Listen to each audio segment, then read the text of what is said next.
Live from New York, you're watching News Always On. I'm Castle. The U.S. economy continues its surge, growing at a 4.1% rate in the last quarter. That's the fastest pace since 2014, with many experts expecting a slowdown later in the year. Here is President Trump speaking this morning at the White House. Moments ago, the numbers for America's economic growth, or GDP, were just released.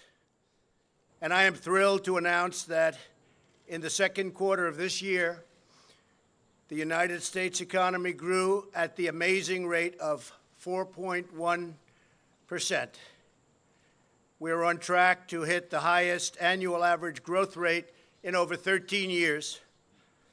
And I will say this right now, and I'll say it strongly, as the trade deals come in one by one, we're going to go a lot higher than these numbers, and these are great numbers. During each of the two previous administrations, we averaged just over 1.8% GDP growth.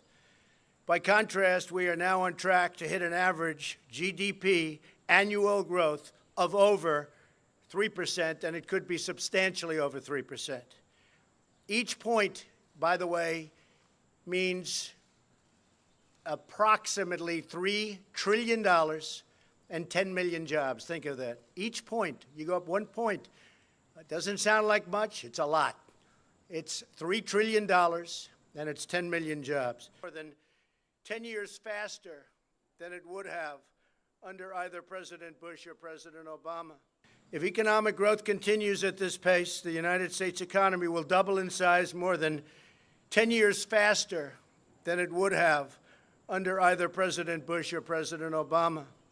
Perhaps one of the biggest wins in the report, and it is indeed a big one, is that the trade deficit, very dear to my heart because we've been ripped off by the world, has dropped by more than $50 billion. $52 billion to be exact. It's dropped by more than 50. Think of that. The trade deficit has dropped by more than $50 billion.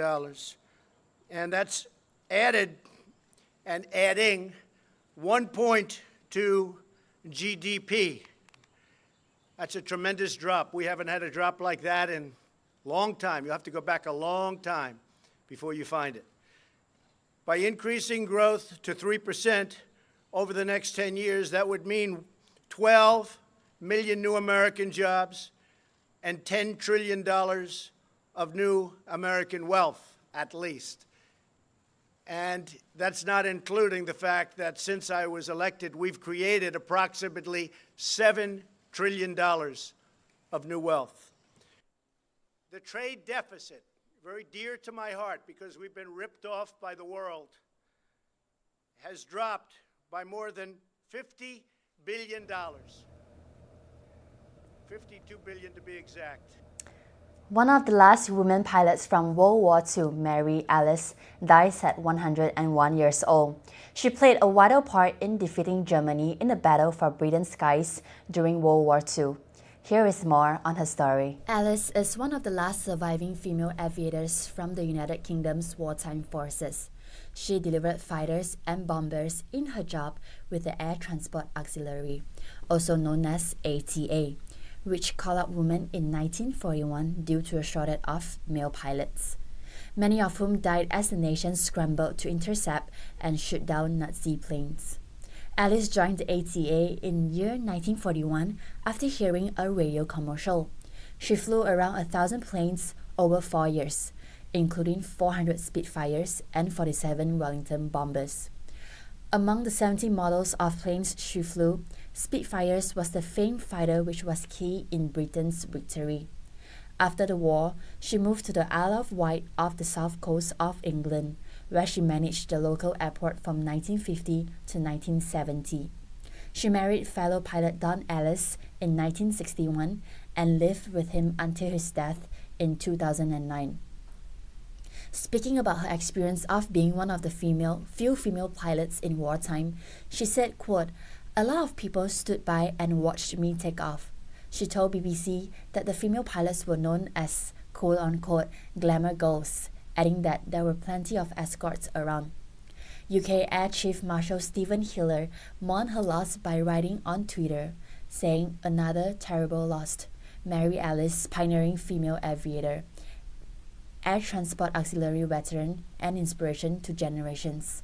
I'll always remember her proudly, reminding us at RAF 100 events that she was older than the RAF itself. Rest in peace, Mary." When she was asked which plane was her favorite to fly, she said, "The Spitfire, as everyone knows, is a delightful aeroplane. To fly it is absolutely fantastic. It's so responsive to all the actions you might want."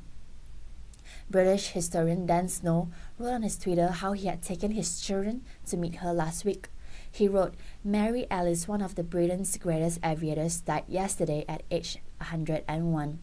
Last week I took my kids to meet her. My boy claps a model plane. She asked what it was. Spitfire, he whispered.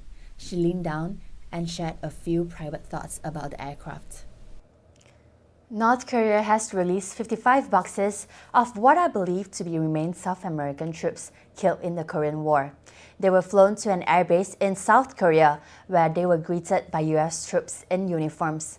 There will be a repatriation ceremony next week, and the remains will be taken to Hawaii for further identification. President Trump thanked the North Korean leader Kim Jong-un on Twitter, and South Korea said it's also happy about this. Here is more.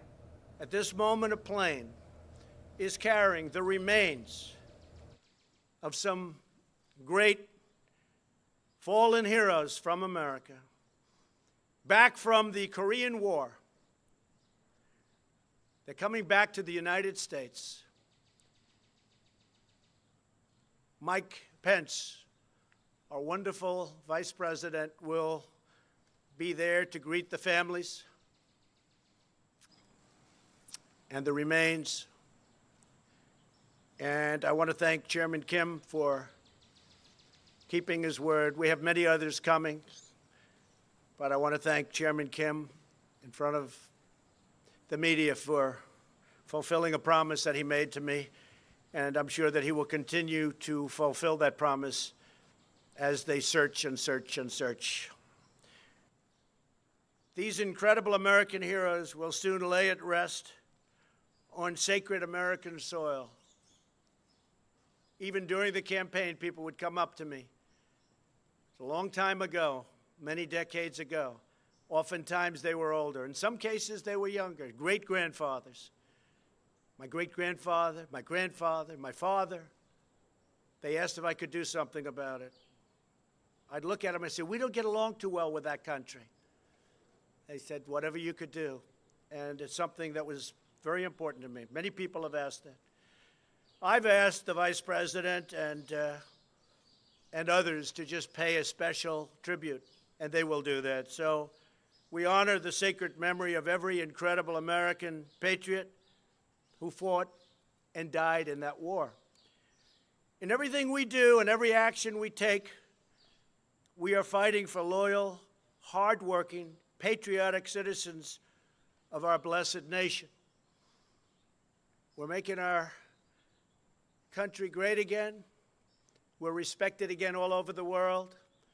Our military will soon be stronger than it's ever been by far.